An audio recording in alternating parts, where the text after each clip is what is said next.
Preparation prevails failure. So do your own research, understand who is going, who you need to meet, what you need to discuss exactly into the meeting, and write everything down. After almost 20 years in the industry, you can get really exhausted and fed up with events, or you can be excited and waiting for another event. Because at the end of the day, going to an event without knowing what your goal is, you will get something, but you just don't know what you're gonna get. Don't dress to impress, dress accordingly. What it means, dress according to your schedule. Even if you are with people, if you see someone you saw on LinkedIn and this person you wanted to meet them for a long time, just go there and introduce yourself. Don't wait for someone to connect you with them. You don't have to wait until you go back home, until when the event is finished. You have to start working on the follow-up while you are at the meeting, at the event with this person. Be a real networker. Don't be a tourist networker, just showing up at events with no purpose.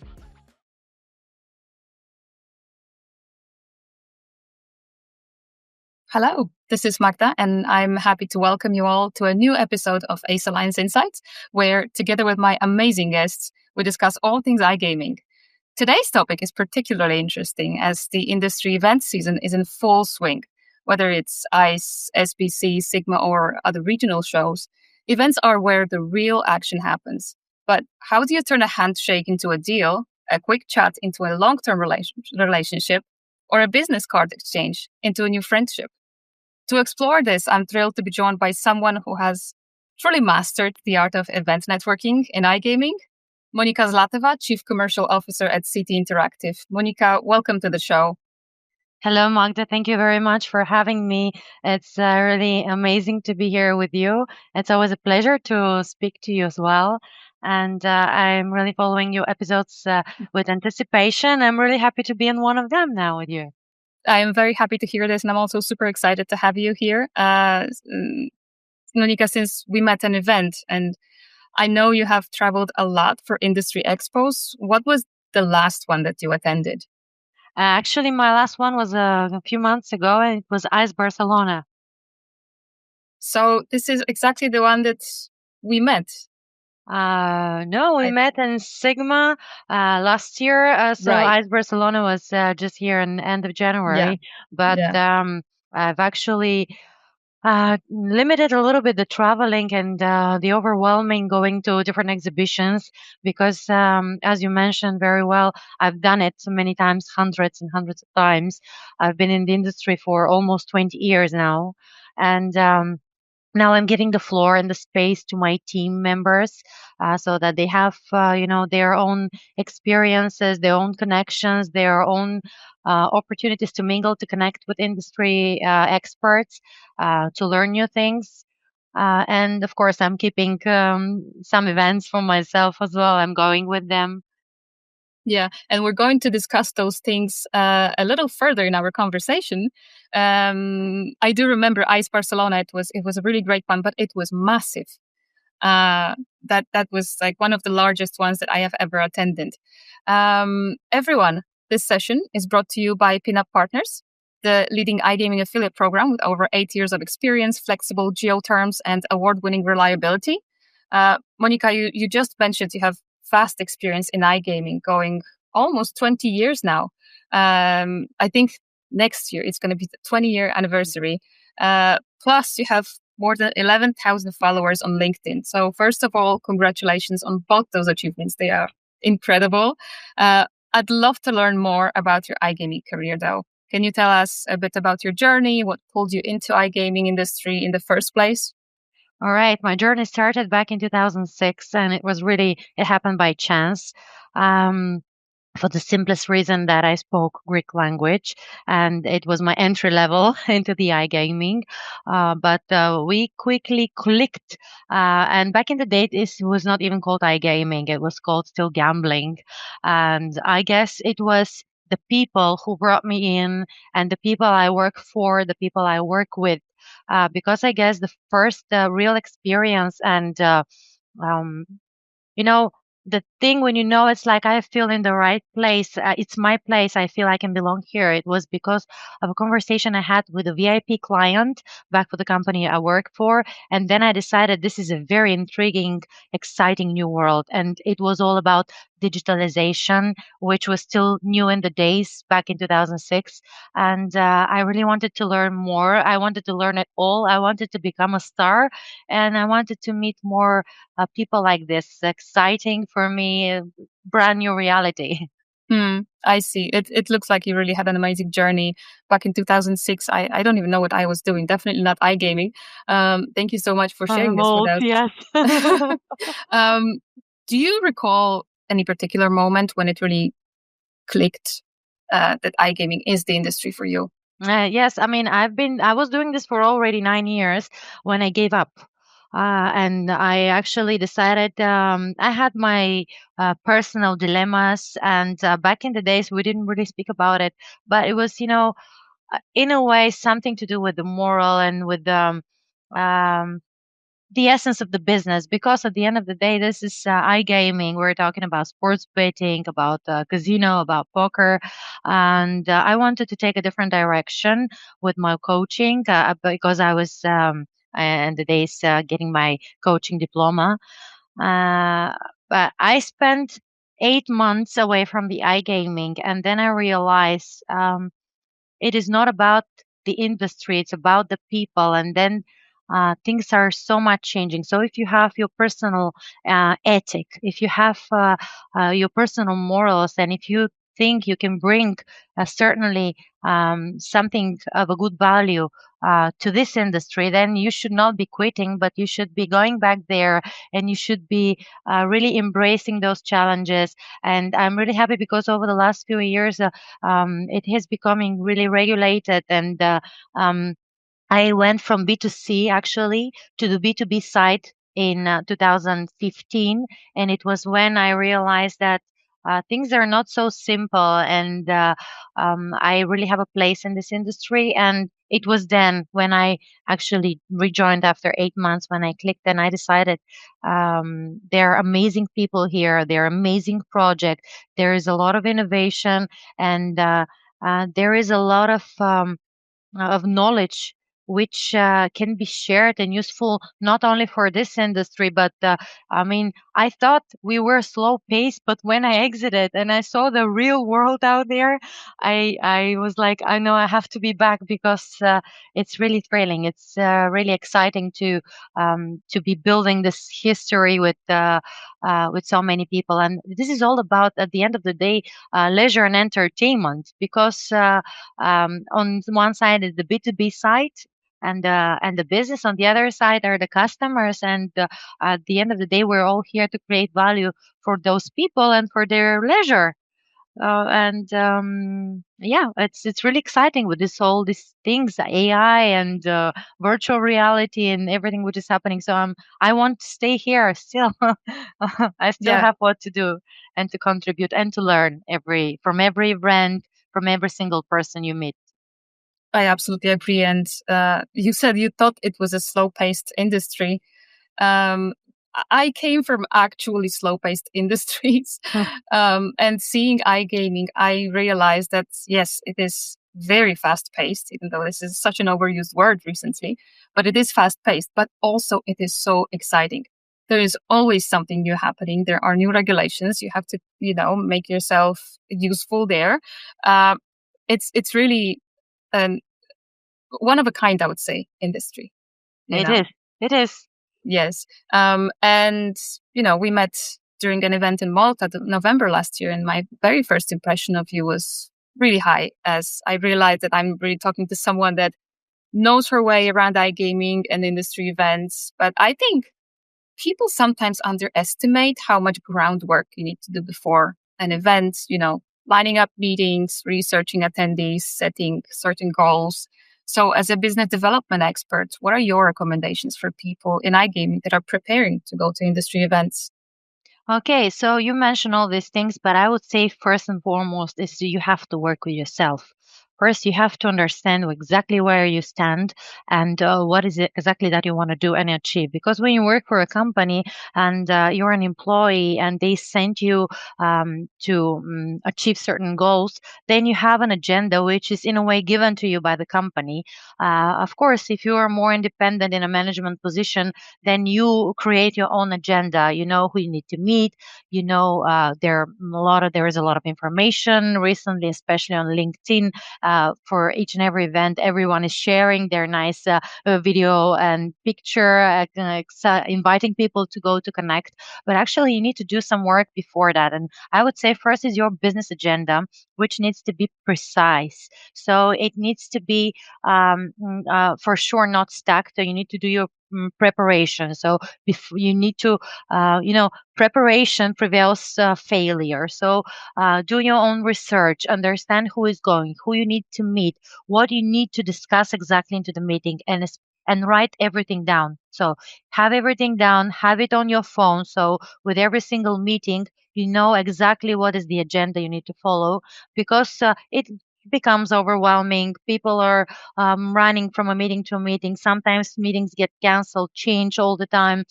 You have to run in a big venue like in Barcelona from a room to a room, and there are a lot of delays. So make sure you realize what a floor plan is. If it's a, let's say, full day, 8-day event, if it's a networking event in the evening, again, have your own agenda and know what exactly is happening at this event, because you need to prepare yourself. I mentioned about the business agenda, but then you need to work on your own personal agenda. And for me, this was always a prevailing thing, because after almost 20 years in the industry, you can get really exhausted and fed up with events, or you can be excited and waiting for another event. And this can only happen if you know what is the next thing you want to achieve as a human being. Let's say, what is it a place that you visit again, or is it a new place? So if it's a new place, it makes a really difference, because then the excitement is bigger. But if it's the same old thing, the same old event, the same old venue you need to visit, then obviously you need to raise your motivation. So you need to have a personal agenda. And for me, it's always what, who am I? Who do I want to be after that event? Like when I look at myself in the mirror, who is that woman across? Like, oh, how does it? How does she sound? How does she look like? What did she learn? How she can contribute? What she can share with the team after? And then, of course, when you balance these two agendas, the personal and the business agenda, and give space. So you need to have enough space between meetings, between, I would say, even personal space. And this space can be even 2 minutes, but you need to have that space to reflect on what is happening. Have, as I said, hand the agenda in hand. Always take notes. This is really important after the meetings. And it's not, not paying attention or being disrespectful when you speak to the person. You can always explain, like, I'm taking notes because I want to follow up on that. Because at the end of the day, going to an event without knowing what your goal is, and you will never, I mean, you will get something, but you just don't know what you're going to get. But if you have a goal, and then you will have a score, like, how did I score? Did I go from 0 to 10? Am I on 10? Like, did I meet everyone I wanted to meet? Did I learn everything I wanted to learn? Maybe there is a conference you want to attend and you get something new, or just make a new contact. But this is the easiest way for me, is always writing things down. And now even artificial intelligence can help you. They can, remind you, like, this is your next meeting. This is what you wanted to achieve. You don't even have to read it nowadays. It's very interactive. Yeah, I absolutely agree. And what you said about having, both your business agenda and the personal agenda with space in between. This is something I had to learn the hard way, unfortunately, back in Malta, because we were doing a lot of interviews. And then I started to realize I set back-to-back meetings. But I need the time because the other booth is on a completely opposite side of that venue. And I was running, and at some point I realized, okay, I haven't even had any lunch yet. Like, this is something I really had to learn the hard way. And those things, then, steps that you mentioned, are so important, especially for someone who might be a little bit overwhelmed by the larger expos, such as ICE or SBC. Those events are really massive. And I think for someone attending for the first or even the second time, it can feel like if you're not doing everything you're missing out. But the truth is, trying to do everything usually means you don't do anything well.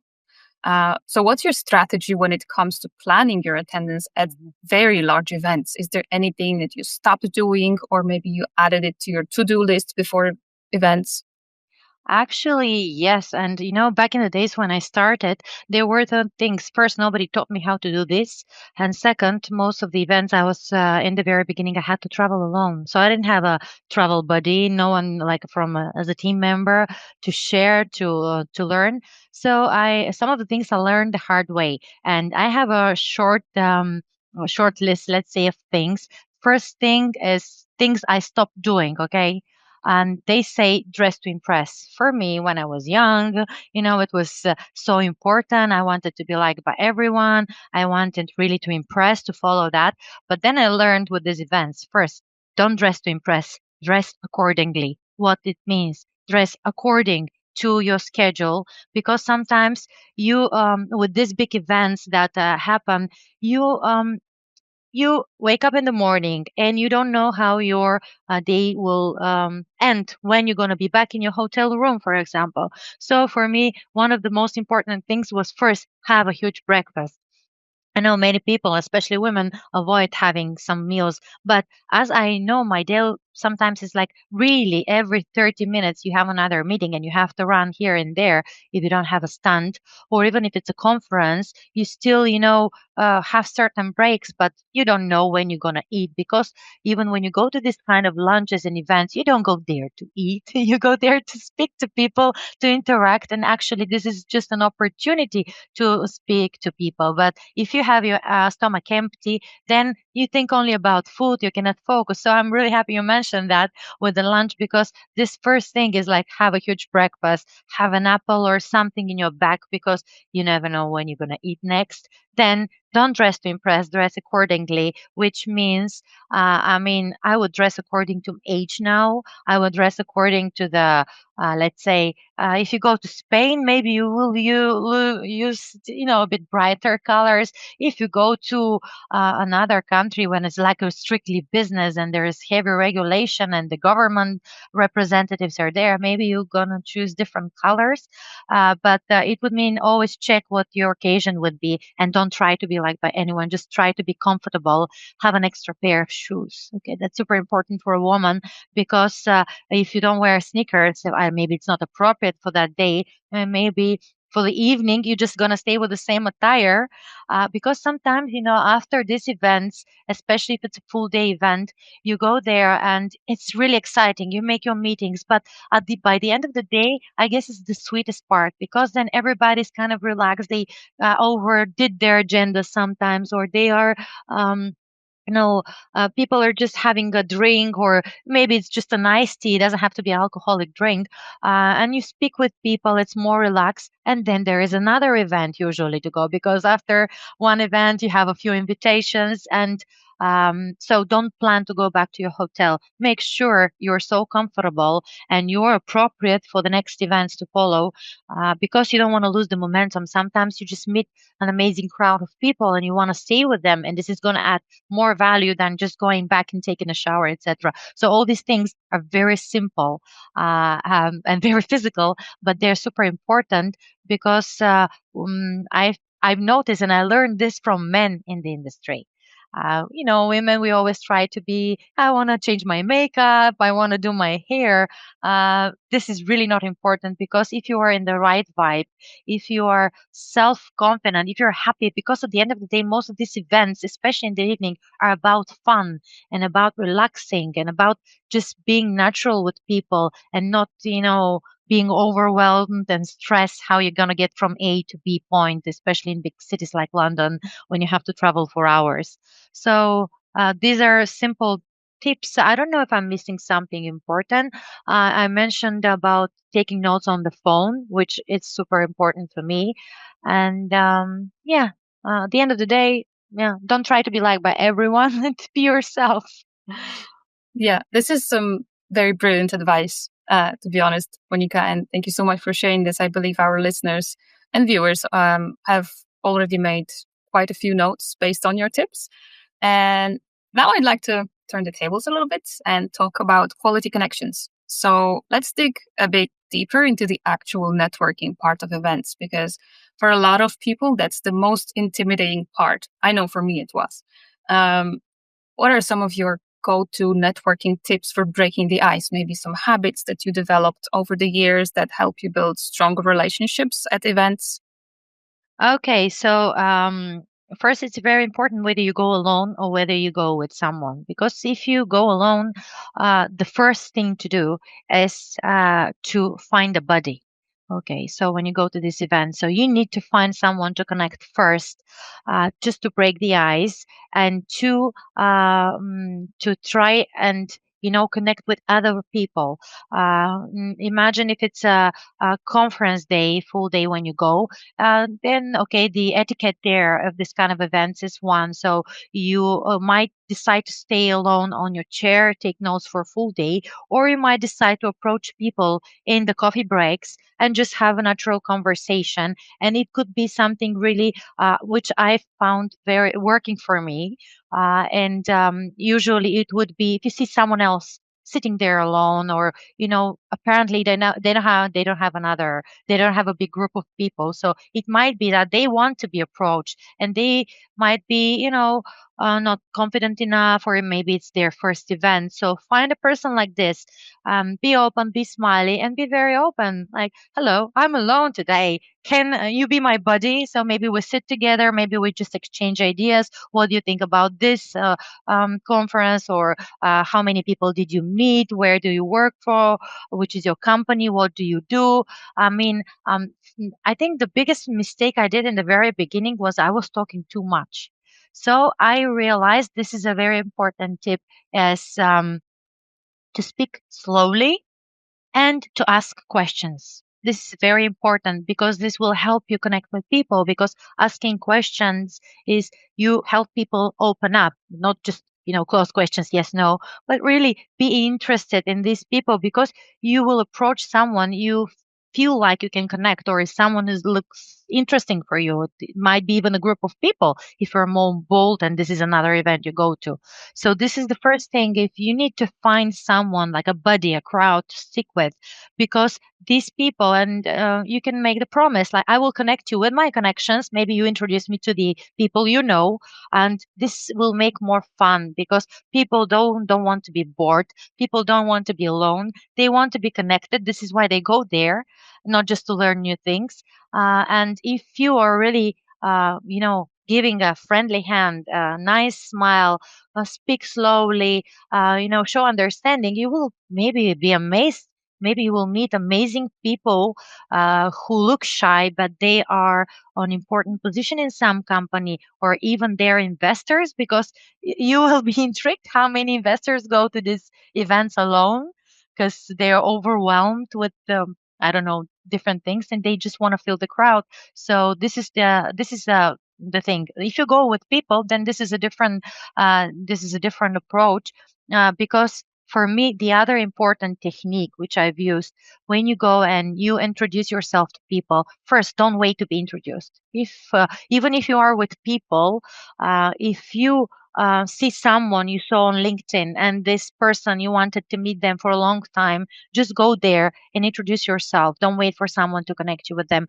And trust me, even the people on the highest positions, business owners, I've seen these are the most friendly people, and they're always open for connections, because otherwise they wouldn't be at this event. If they wanted to be, I don't know, on their yacht, secluded, they wouldn't be on a networking event. So they are intrigued. And especially if you are speaking to some important people with businesses or business decision makers, um, I've seen you need to have your elevator speech. I know it sounds, very trivial, but you can shape your elevator speech in the best way. And in our industry, but I think it's common for all the industries.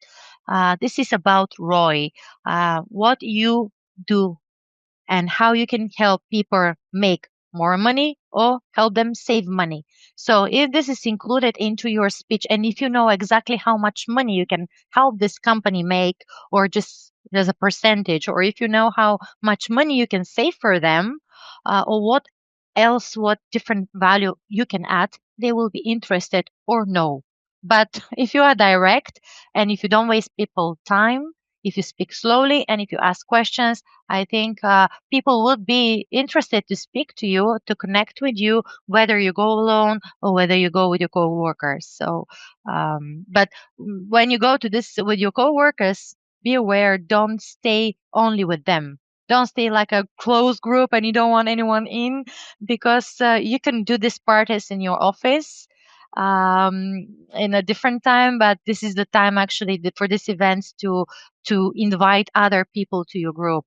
Another thing would be even find like I would say a drinking buddy. You can a technique I've used. You find someone, you say, let's go to the bar and have a shot. And if the person doesn't drink alcohol, it can be just a limoncello shot, or I don't know, something, even a sparkling water. But if you go to the bar, usually there is a big crowd there with the events which are not full day. I mean, I'm talking about like afternoon events. Then the bar is a usually there are crowds of people, and you can connect with a lot of people. And usually just saying cheers, can open a door. Just smile. Smiling is the most important. It's the invitation to a conversation. Yes, absolutely. I fully agree, and I really love your tips. One tip that I heard for people that are going alone is actually approaching someone, other group of people, and saying, "Hey, I don't know anyone here. Do you?" And so naturally the conversation starts. And I think the first moment is maybe the most intimidating, because you're like, oh, maybe they're busy, maybe they're doing something else. I don't want to interrupt them. It's also something that we women often do. But like you said, it's a networking event. If somebody wanted to be up in another place, they would be there. But Exactly. that they come here for a reason. And how you establish a connection is so extremely important. So rather than going like with a ready script as well, always listen to the other person, like you were saying, ask questions, relate to what they say. And sometimes what I have found very fascinating in this industry is how cultural differences play such a big role, Mm. how people build relationships. So you've worked with partners from all over the world. And have you noticed any differences in how people connect and do business at events depending on where they come from? Well, I would say that in iGaming we're kind of blessed, and it is especially after COVID, really international, and we embrace differences. Uniqueness is always invited, so people are not prejudiced. You're always like much more open, because I know in other differences like banking sector things are a little bit different, and of course, there are cultural differences. And of course, you need to understand where you go first and what kind of event is, who is going to this event. So the most important is who is going. Of course, the most important is why you are going and how you can contribute. But then who else is going? Now, what is the country? The simplest thing is understand what is the dress code of the event. And let's say if they're in certain countries, maybe certain colors are not very well accepted. Let's say if you are going, because now we know and we are waiting to see, let's say, what is going to happen with United Emirates, if it's going to open out now with the new casino. But if you go, let's say, to an event there, be very careful what colors you put, what kind of clothes you put. So this is the bare minimum. Of course, what kind of people would go, as I said, if it's going to be regulatory and there will be government bodies, because then there is a different etiquette. So you need to understand the etiquette of the event you're going. And there is a difference if you're going to a Malta beach event when everybody's in their swimming suit, or if you are going to a higher regulatory conference. And as I said, the most simple thing is to at least to learn how to say to greet in the language, and if there is a specific etiquette, how to say even cheers in the language, because as I said, this is a open door opener in many cases. And for example, for me, it was one event that I learned so many things about a culture just from a dinner, that I was so intrigued to read about the country and to visit the country, to stay more time in the country because of this event, which was not even in that country, but it was, let's say, a cultural event for a group of people. And um, yeah, these are the things now. Everything you find in Google, AI will tell you, will give you tips. So it's very easy now. It's not like back in the days when I don't know, you have to read an encyclopedia. But now things are so different. And as I said, we're still blessed because it's very international. Even if you make a mistake, and if you realize it's a mistake, you can always make it a fun moment, apologize. The most important is not to be disrespectful to the culture and do your homework before you go to the event. That's the most important. Prep. This is really good advice. And I think, once the connection is made, there's one possible challenge, in my opinion, and it's losing the momentum after the event. So people often get back to their day-to-day work, which is, the work is always piling up. It's always like this. We're in iGaming. And what they don't do is they don't nurture the new connections enough. So what do you usually do after an event to keep those conversations going and turn them into real partnerships? Okay, so first, you don't have to wait until you go back home and until when the event is finished. You have to start working on the follow up while you are at the meeting at the event with this person, because you will lose the momentum if you don't agree on certain things. And the first thing to agree is one simple step, which you both will take right after the event, and to kind of make this person commit to this. How you make this person commit? You ask, do we agree on that? Is this what we're going to do next? And it could be just, when I go back home, I will send you an email and we will agree to make a follow up call. But then the important to commit is, when do I do it? How do I do it? Whether it's going to happen on which channel is going to happen, whether it's going to be face to face, who is going to attend. So you need to make sure this is happening. Then for me, something which is really important is working. I try to connect with people I really want to do business with already on LinkedIn and in every single channel while we still speak. Because exchanging, digital card, you have the digital, then maybe even a physical card, you have all the information. But imagine you meet, I don't know, 100 new people today, then you don't put a face to a name or a company. You might get really mixed up at the end of the day, along with the rest of the meetings that you have. So for me, the people I really want to connect with and do business with and follow up, of course, I make a note, but then I connect with them on LinkedIn, because I work in visual. Like, I need to see the picture of the person, and then LinkedIn has it all. Lots of people actually put their CV out there, like I did, all of their experience, all of their causes, even they support. So this helps you a lot, because you already can, check that person while you're talking with them, and you say, okay, I see you worked in this company. Oh, I see you, I don't know, you're a Greenpeace follower, and I do the same. So you can find a reason to connect even with a new person. And of course, when you connect, not just connect, but, send a message, say, hi, this is Monica from this company, like we spoke, and I will follow up with you next week. So, and then when I go back, of course, I have my notes, I have my agenda with notes, which everything happens on my phone, of course. Then I go back home, I see my LinkedIn, and I see I actually messaged 20 people. So maybe I connected with 100, but 20 I really want to do something with, like some business, or we like connect and we, I don't know, go hitchhiking, I don't know, depending whether it's a personal or business agenda. Then it's easier to follow up. And if you already like agreed with that person and got them commit to something, we can say like, you committed, like we agreed on that. Do you remember? Of course, some of the people will not remember and you will not reconnect, and this is natural. So you need to accept. It's like in sales. So you have a big sales funnel. At the end of the day, you close a deal only with, a certain percent, depending on how you reacted in this networking event, how you interacted with the person, how you connected, and whether you can actually add value to their business, or they can add value to your business, then this is the most important. And some connections are nice to have.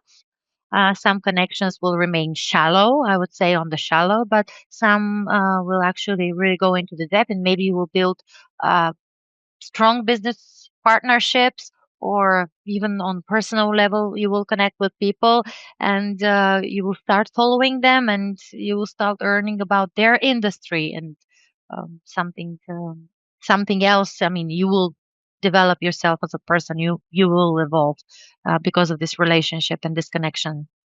Yeah, absolutely. And these are really, really solid insights. Monica, thank you so much for them. And now I'd like to change the topic a tiny bit, just a tiny bit, because we're Sure. still at events. So anyone working in iGaming knows that traveling is such a huge part of the job. Because you may be in Malta one week, then in London, then Sao Paulo, then Manila, then somewhere else. How do you personally manage that pace? I know you mentioned that you're more, let's say, selective when it comes to events, but what does your travel routine usually look like when you are getting ready for an event? Okay, so first, I think in the iGaming, this is one of the most appealing things, especially for people who are new joiners, who are learning the business now, and who are not really exhausted with traveling, and not so selective, because traveling around the world, meeting people from different cultures, and having these amazing opportunities to mingle uh, is really amazing. It Not many industries offer this opportunity, so we need to be very thankful that this industry is developing in this way, and we can do that. Those traveling. So first of all, traveling is not bad. I used to live on the airplanes, between airplanes and hotels. But if you have a good balance between your personal agenda and your business agenda, then your preparation is quite easy, because it will mean, if sometimes even going to a new place or a familiar place, you can combine an event with some time off. And some companies do allow that you take a few days off, and of course on your own expenses, and just or stay for the weekend. Um, Within it doesn't have to be 2 weeks after the event you're just missing from the office. But this is super important, that you combine your personal agenda with your business agenda in a smart way.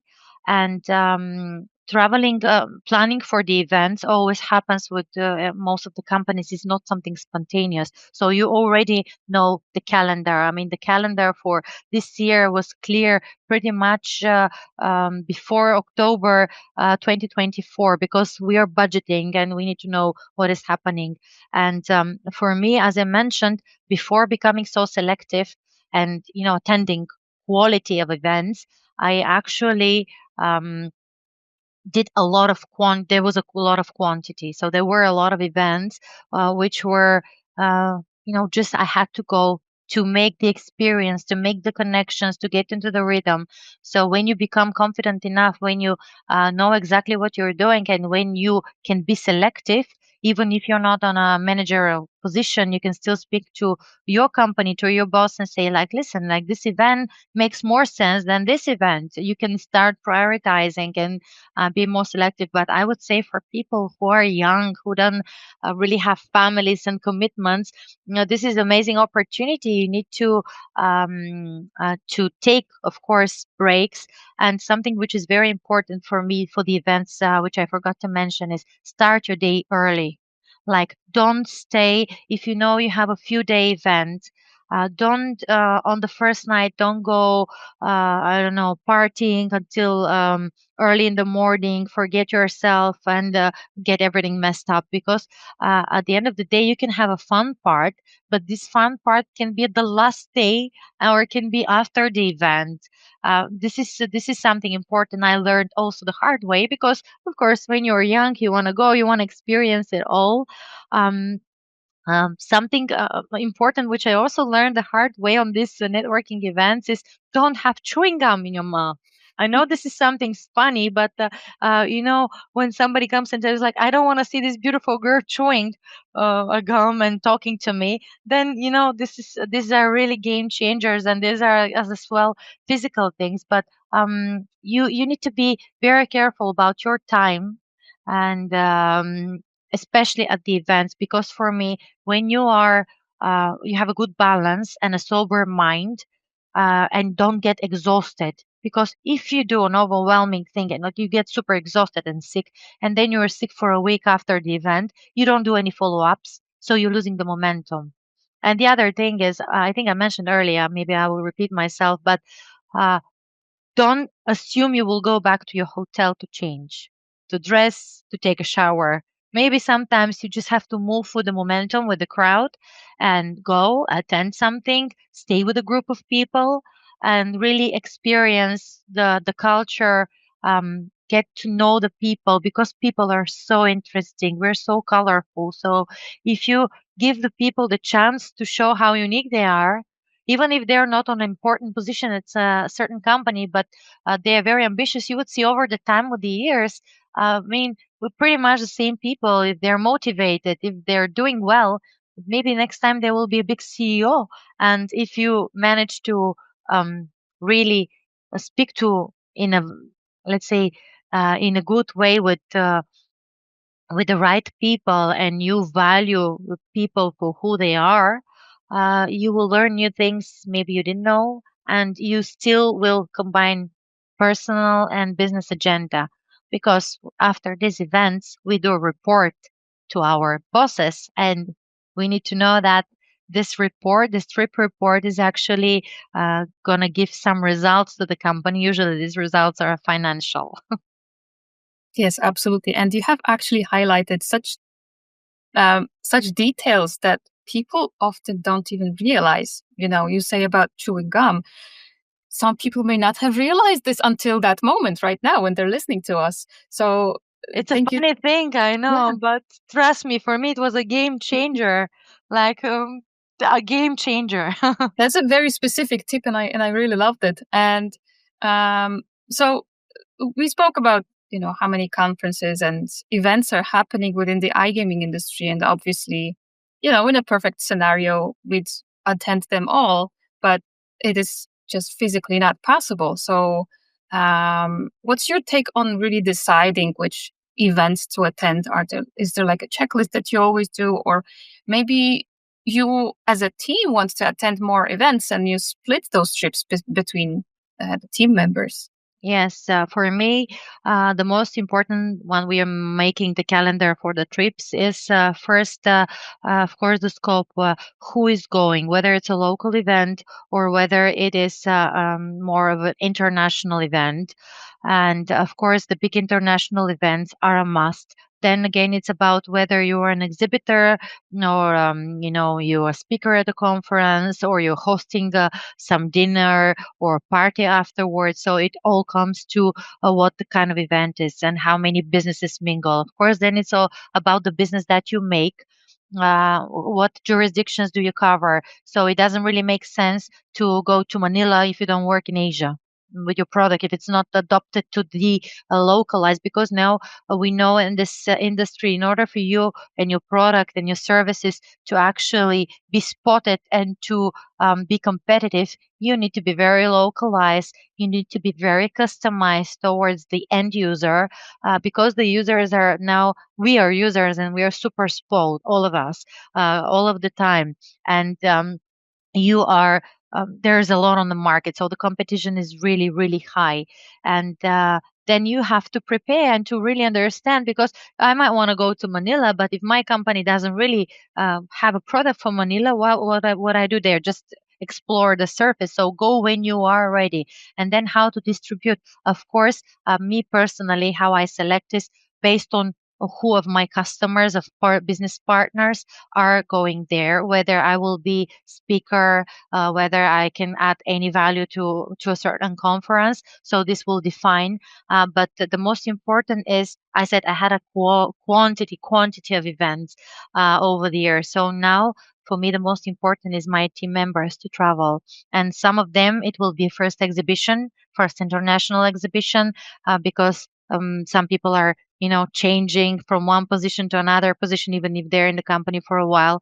And you need to give the people the chance to try and work on their own agendas, to present to the board, let's say, to the managers, why this visit will make, like, build a business case, why it would make sense, who do I want to meet, what do I want to achieve. This is always the bottom line, because this is an investment, and it's not only about the financial part of it, whether it's trip expenses and some expenses for a ticket for to the exhibition. It's also about resource expenses. So we need to be very careful and selective of how we invest our energy. And just going there and filling an agenda with meetings which make no sense will first of all exhaust you. Then they will demotivate you, and this is the serious the hidden threat, not to stay demotivated and to lower your self-esteem on productivity, because you want to reach from 0 to 10. Most of people, they're not perfectionists, but at least they want to be around 7 or 8 in the score, like I did well. Like, they want to feel good about how they achieve of what they do. So we need to be very careful of whether we're too ambitious, whether we do things just, to impress the management. I had 15 meetings, but none of them would actually yield results, because first, I didn't follow up, or second, I didn't even meet the right people.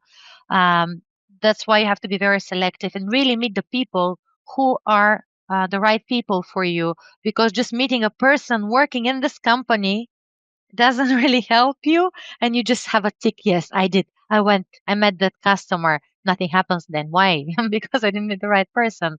So this is the selective part of not um, not having overwhelming exhibitions on one side. On the other, really to plan the right events. And maybe for one event, you need to send one person, and maybe a person who is also learning to go with them, so you can show them other events maybe you just have to skip as a company. And we already are swift changing also the calendar of events we are attending during the year, because it's very fast paced, things are changing, so you need to be present in the moment and to realize whether this is going to actually add value, or you're just going to waste your energy, time, and worst case scenario, you will be demotivated and will question your own abilities and your own knowledge and um, self-esteem. So we don't want to go there. We want to raise our self-esteem after each and every event. We want to grow as people, to evolve, and to stay positive, and to want to go to more events. That's the end. Yeah, Bottom line. that's so true. And this feeling of fulfillment in yourself after an event that you went to and you chose the event well is also so important, because there's really nothing worse than you go to an event and then halfway you realize it's not the one for me. I just wasted so much time. I could have been doing something else. So this is something that you don't want to learn the hard way. No, sometimes you learn it the hard way, but it's okay. We're people, we make mistakes. You have to adopt. Even if you go to an event which you say, oh my God, this is not the event for me. Like, what am I doing here? Ask again. You're already there. Like, don't quit, because quitting is the worst. Trying to make the most of it. At the end of the day, if it's not business, at least try to relax and to have fun, and to try to learn new things. Maybe if it's something outside of your expertise, you will learn something which you can share with your team afterwards. Because for me, one of the most important things is when people go to these events, they don't keep it all to themselves, but they share it with the team, because at the end of the day, nobody succeeds alone. And if you help others with information, with connections, with their own issues, with their own customers. It will add value for everyone, and people will like you. And guess what? People in this industry, especially the experts, are not so many. And people value people. They will always want to work with you afterwards, whether this is a company or a big company. And people will always want to connect with you, have another drink with you. They will be happy to see you at their exhibition. They will invite you at their stands. They will give you merch. They will invite you with free tickets, and because they like you, and they will like you if you are truly with good intentions, and if you try to help and try to share. And as I said, if you're really interested in them, because at the end of the day, most of us are only interested how we look in front of everyone. How do they see us? But if we exit our own bodies and try to see, okay, maybe I look good, maybe it's not so bad. How do the people look, and what do they want to achieve, and what do they do? What did they invent? What is their amazing idea? Maybe this will open your doors for, I don't know, maybe you can become a millionaire at the end of the day. That would be a very good This is your scenario. goal. Yeah, Thank you so if this much. is your goal, of course, of course. Yes. Monica, thank you so much for sharing all your insights with us today. I want to highlight something that really stood out for me today, which is your point about, approaching events with purpose. And this is really what separates good networkers from the ones that really build long-term partnerships. Because one thing is being a good networker, but what happens afterward is equally as important. And it's really great that you were here with us. And before we call it a day, is there one piece of advice you'd like to leave our viewers, our listeners with? Yes, it's um, be a real networker. Don't be a tourist networker, just showing up at events with no purpose. And be, of course, your natural self. Because at the end of the day, if you are not yourself, you will attract the wrong people, and you will not get the right results. Absolutely. Thank you for joining, Monica. It was a real pleasure. And Thank you for inviting me. for those who want to connect with you or learn more about City Interactive, what's the best way to reach you? The best way is always LinkedIn. I'm very responsive there, and I like to read about the people who connect with me. I'd like to see their history and what they do now. Of course, the old-fashioned way, email is always on the table. It is monica.zlateva at cityinteractive.com. And yeah, approach me. I'm always happy to hear about you, about your products and services, and of course, how we at City Interactive can help you grow your business. Amazing. Amazing. Thank you to Thank everyone you. who joined today's session. I hope this conversation really helps you walk into your iGaming event with more clarity and confidence. I'm pretty sure you made like a lot of pages of notes. And while we speak about events, if you want to put Monica's insights into action, we are coming back with ACE Alliance events. And the next one is happening in Riga on August 14th and 15th. And this is a really exceptional experience where you can connect with your future business partners, but in a different setting, on a boat, at Wow. brunch, or a walking tour around Riga, because this is going to be such a beautiful moment to visit the city. And we'd really love to see you there. We're going to publish more information below in the comment section. So I'd also like to thank our today's sponsor, Pinup Partners, which is the leading affiliate program with over 8 years of experience, flexible geoterms, and award-winning reliability. And of course, don't forget to follow ACE Alliance for updates on more sessions like this one. Monica, it was amazing to speak with you today. And I will see you all at the next ACE Alliance Insights episode. Have a great day. Thank you, Magda. Have a great day.